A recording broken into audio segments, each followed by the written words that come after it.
Ain't one of them wild. All right, guys, we're going on. Here we go.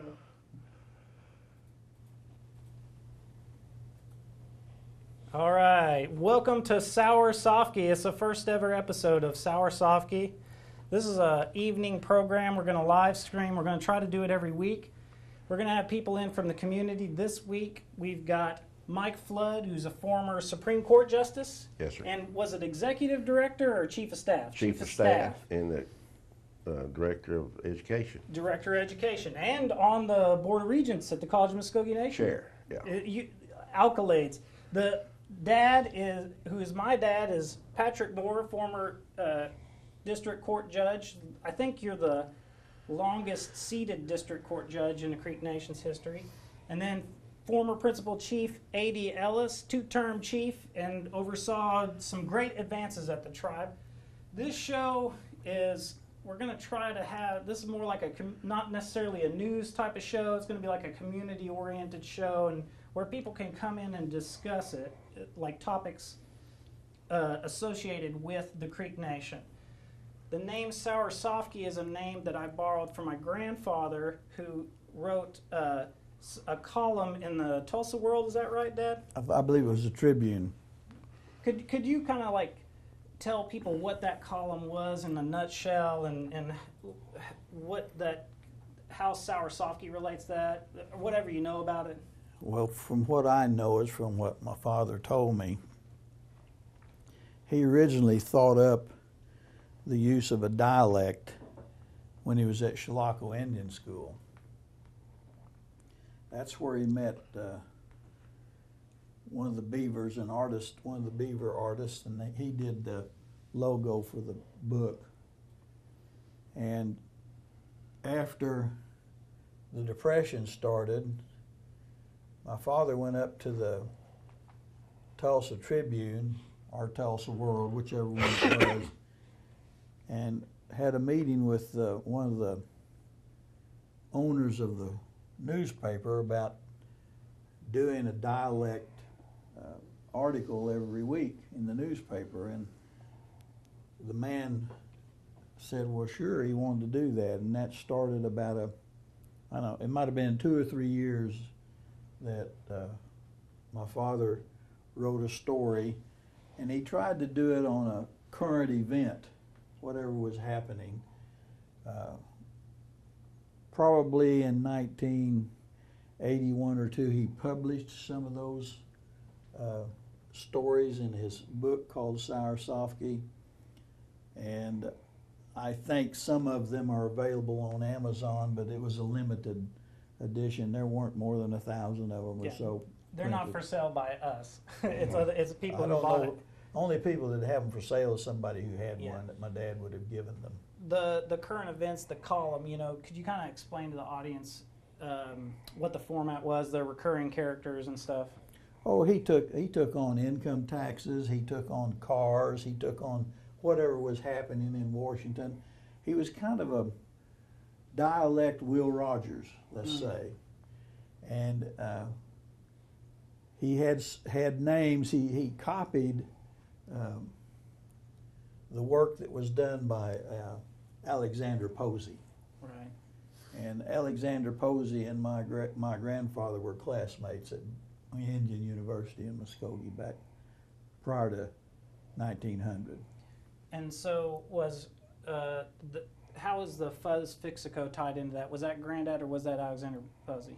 No, that was a name that This is totally Tom different. Moore made up. Okay, so that was He Granddad. made up those names. He liked to go to the ceremonial grounds, and he knew people who had names similar to that, and he also knew that Alexander Posey had written some dialect poetry and things of that nature. And of course, my father wrote poetry too that was just like you get from England or wherever. But he particularly liked dialect, and A.C. Blue Eagle was one of his friends, and A.C. Blue Eagle was real good at storytelling in dialect. And they worked on those things while they were in school together. Chief Ellis, have you ever seen the Sour Sofkee book or any of that stuff? What do you think of it? Well, I still get it out and read it once in a while, but I used to go up and talk to Tom when I was on the council back in the early 90s, and we got to talking about old times, and he gave me one of those books. Yeah. Let me tell you about my father and Chief Ellis. My father was working for the Bureau of Indian Affairs in the 30s, and he transported Chief Ellis's mother to the hospital at Pawnee, where he was born. Wow. And I think you probably rode up there in a Model A, Probably did. if you remember that. But that's how far back my father and A.D. Ellis go. Wow, to the very beginning of everything. Mm-hmm. So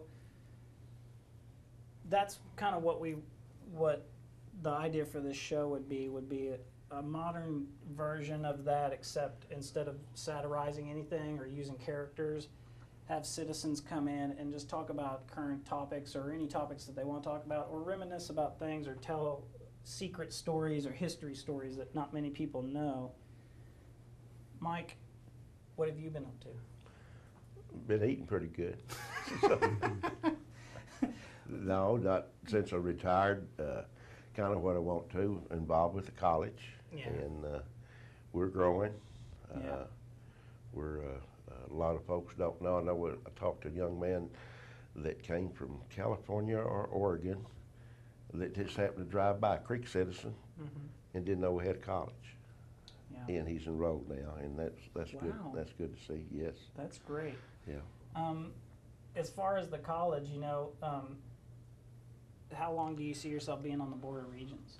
I'm up for renomination now. The chief Chief Floyd has renominated me, and I'll tell you just a quick story. My first minute on the job in 2004, June, went in to get a cup of coffee. Chief Ellis invited me in. In the first minute, other than hello, how are you doing, is I want to start a college.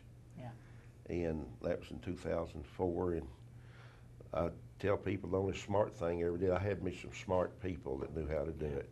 Absolutely. And some of them are still with us. We never got it done without help of a lot of people, and that's including our, of course, the chief, but our national council. We had to come up with some funding, and then OSU Muskogee, OSU Stillwater was behind it. Yeah. And if it wasn't for them, there's no way we would have ever gotten started. Took us 12 years to get accredited. Yeah. It's just a long The process. college too is one of those things where I think we'll see a big impact from that 10, 20 years down the road. You'll start to see those graduates. I think so, and I've told people for a long time I would like, when I'm long gone, that people come by and say, boy, you had some successful casinos. What'd you do with some of that Yeah. gaming money? Absolutely. Is tell them to hop in a car. We want to show you something. It's one of the nicest colleges you'll find anywhere right now. We're just, we need more buildings. Yeah. Right now we're growing, and it just comes down now a matter of money, but we're working towards that. Now, have you guys seen any change in the number of students that are enrolling because of what happened with Baycone or any of that stuff? Have you guys seen any impact from that? Not yet, no. Whenever Baycone made their announcement, what part of what I was doing here was going back and researching the stuff that they applied to their certification board or their accreditation board requests and stuff, and I had seen that they had made a request to have a satellite office or something at the College of the Muscogee Nation, and I called the College of Muscogee Nation, but they said that the Baycone never followed up on it. But that's one of the things I was curious about when that happened was, were we going to see more Indian students come from Baycone up here? Or I really don't know and can't say. I know that they were in financial bind. I don't know what they're going to do this fall. I think they canceled their summer school. Well, we actually, I don't know if you kept up with our coverage, but we actually ran a story about it where they had a local grocer buy their student union building, and that's what got them back in the operational zone. So it's, and I don't know what the status of that is or what it's going to be. I just, and it's just my opinion now, that if they're that far in debt, what are they going to do next year? Exactly. we're going to grow. We're going to continue to grow. And the more and we send folks out, along with OSU Muskogee, I'm talking about telling people, especially in our area, about what we have to offer here. Mm-hmm. And there's not an excuse for a Creek student or a Creek senior not to be able to go get a good education. And we're just an accredited 2-year-old college right now, but once we get through this first accreditation process, I think you'll see us, long-range plans is trying to have a 4-year college, and I think it'll happen. It may not happen soon, but it will happen. Well, the college, you know, at its creation and at its start, you know, everybody was saying we're on a fast track for accreditation and everything, and then that kind of got slowed down. But sometimes it's better if you take those incremental steps over years, because you can grow into, you know, like you don't overgrow your ability and everything. Well, that was in the fast track there was 12 loopholes we had to go through. Mm-hmm. Yeah. I forget how many hundreds of pages our self-study was, and we met all of those not deadlines, but all of those steps when they were due, and it just takes a long time to get it done. It sure does. And it was just a long, tedious process, but you're exactly right. And had it not been for Dr. Klobanish, the president of OSU, they provided us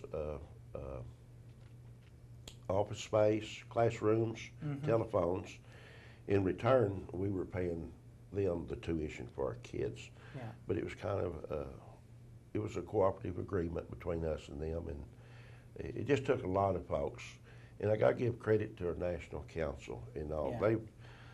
Education's important to everyone, but boy, they've really helped us and stood by us. There's really been a concerted effort, you know, through a continuity of councils and administrations to make sure the college gets what it needs to. Well, education's got to be important to all of our kids. Yeah, absolutely. Our last graduation here in April, I asked those that were the first time in their family to go to college, and I don't know, I don't know if you were there, I'm going to say maybe a third of them, maybe not quite that many, first time. Yeah. And I just think that's great. Oh, that's amazing. Yeah. You know, like that opens a big door for somebody, even if it's a 2-year school, to go forward and increase the amount of money they can make and the things they can do in the future. Well, now that we're accredited, then our classes and we can have those reciprocal agreements with other schools.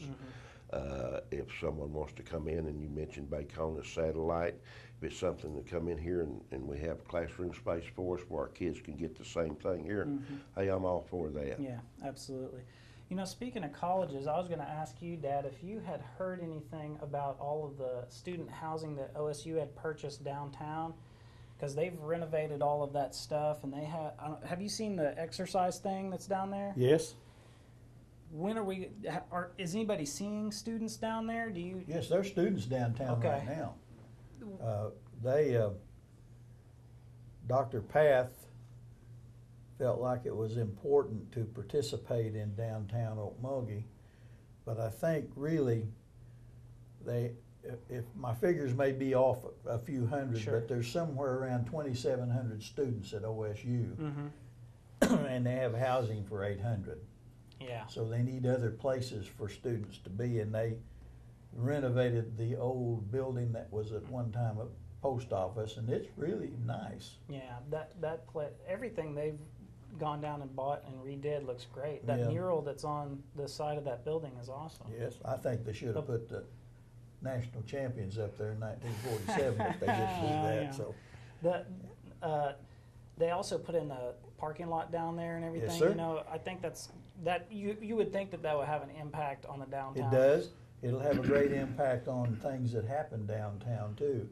It spurred another apartment, or what they call loft adventure down there, the old Fiddler Harlan building.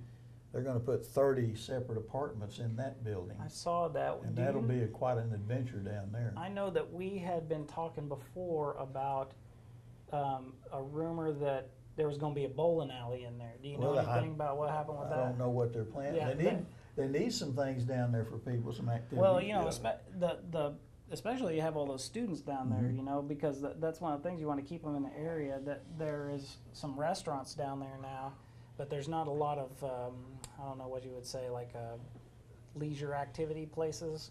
So Well, we worked on having a bike trail, and I don't think everyone's given up on that yet. They said they couldn't cross Wood Drive, but they can push a button and ride across Wood Drive on a bicycle and go back and forth from OSU or anywhere. well, the complaint with that, I think, is that, you know, they're saying because it's a major highway, you know, it's dangerous to try to cross through those lights like that. But at any rate, the Chief Ellis, you had a lot of plans when you were in office as for the direction of the tribe. Do you think the tribe's still going in that direction, or is there anything you'd like to see the tribe do that they're not doing? No, I haven't really thought about it. Are you just kind of in spectator mode nowadays on those types of things and see what happens? I think they're doing well. I haven't been around the tribe much since I retired about 7 years ago, but I do meet with Chief Floyd every once in a while. Yeah, I actually, a lot of citizens ask me, have you seen Chief Ellis? Where's Chief Ellis? You know, that like people in the community that come up here all the time, they miss you, you know, like they want to see you around and everything. And that's why I was asking that question, is to see, you know, like what your feelings on it is. You know, you're kind of like an elder statesman for the Creek Nation, and one of our, or technically a living legend. Yeah. And that's one of the questions that I hear from people is, have you seen Chief Ellis? Have you talked to Chief Ellis? I say every once in a while, you know, I'll see him at a function or something. So, but is there anything you guys in particular want to talk about that you think is interesting that's happened lately? I might mention something about the Fiddler Harlan. Yes. I think you'd ask about a bowling alley. Mm-hmm. I'm just going by the newspaper article. Mm-hmm. I think it's just going to be a lounge area Oh, for yeah, those, yeah. for that, and then the parking, you know, be over in the There parking lot. used to be a bowling alley in downtown Muscogee, Yes. and they had human Was that the pin one that was setters. underground? Well, it wasn't underground. It was right next to where Bailey Motors is, and Well- you could walk by there and you could hear those. Somebody Balls asked going. me the other day, there are tunnels under downtown. Is that true? I've never been in one. I heard a rumor. I can't remember whether it was you were telling me about or somebody else was telling me about, that they had stuff under the street that connected those buildings, and they were running records and stuff through. I never those. heard that. No. The old Commerce building down on the corner on being from the council house on the, what would that be, the southeast corner? The old Commerce, the big, Yeah. there's underground in there. I think it used to be a bomb shelter under there. The city of Okmulgee, when they did their sidewalk, I got to tour down under there. Oh yeah. Where they were working down under that building. I think there used to be a Chieftain, there used to be like a bomb shelter there on that east side of the. I never seen him. Used to be one of those signs back there. Oh yeah. Oh, the radioactive sign or whatever. Yeah, but that's right there on the east side of the council house, on the street over there. They have opened that up, and I think OSU Tech every year at Halloween now does a zombie thing in there. The story that I heard about it was that it was an old cafeteria or something. I don't know what it has was. It's like a basement and has real high ceiling with those pillars in there. Yeah. Yeah, I've been in there, but I haven't. It's just big open area now.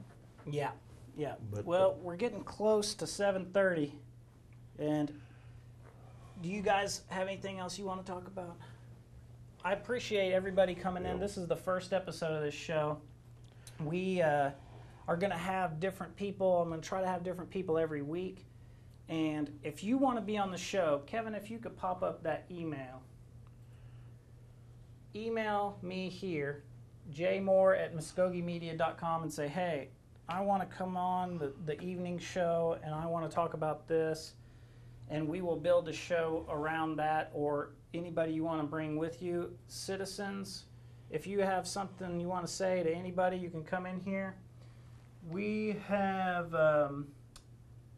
we didn't get any questions. Jason piped in and said, "It sounds great and the feed is great. A lot of Muscogee Creek Nation history on this couch." This is probably the most Creek Nation history that's ever been on any couch. So you guys are welcome to come back anytime in the future.